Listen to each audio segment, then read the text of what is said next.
لطیف آباد مٹائی اسپتال 4:45 چوک سے آٹوبان جانے والی اہم سڑک کی بدحالی انتظامیہ کی کارکردگی پر سوالیہ نشان بنتی جا رہی ہے۔ مذکورہ مین سڑک کی حالت زار عرصہ دراز سے ابتر ہے۔ مین سڑک شدید ٹوٹ پھوٹ کا شکار ہے، جبکہ سڑک پر موجود گندگی اور غلاظت کے ڈھیر خواب غفلت کی چادر تلے سوئی انتظامیہ کو منہ چڑھا رہے ہیں۔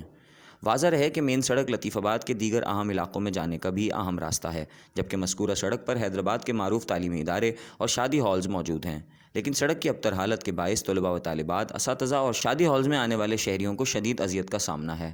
مزید برآں یہ کہ سڑک پر موجود گڑھوں میں سیوریج کا گندا پانی بھی اکثر جمع ہو جاتا ہے، جس کے باعث سڑک سے گزرنے والے راہگیر سخت پریشانی سے دوچار ہو جاتے ہیں۔ نہلے پہ دہلا یہ ہے کہ سڑک پر اسٹریٹ لائٹس بھی نہ ہونے کے برابر ہیں، اور رات کے اوقات میں ان گڑھوں کے باعث خطرناک واقعات بھی رونما ہونے کا خدشہ ہے، جبکہ اسی ٹوٹ پھوٹ کے باعث سڑک پر ٹریفک کی روانی بھی معطل ہوتی رہتی ہے، جس سے نہ صرف راہگیر بلکہ تعلیمی اداروں میں تعلیم حاصل کرنے والے طلباء و طالبات کو اسکول پہنچنے میں شدید پریشانی ہوتی ہے۔ علاقہ مکینوں، راہگیروں اور طلباء و طالبات نے حکام بالا سے پرزور اپیل کی ہے کہ جلد مذکورہ سڑک کی حالت زار پر غور کریں اور سڑک کی جلد مرمت کروائی جائے تاکہ انہیں ان پریشانیوں سے نجات مل سکے۔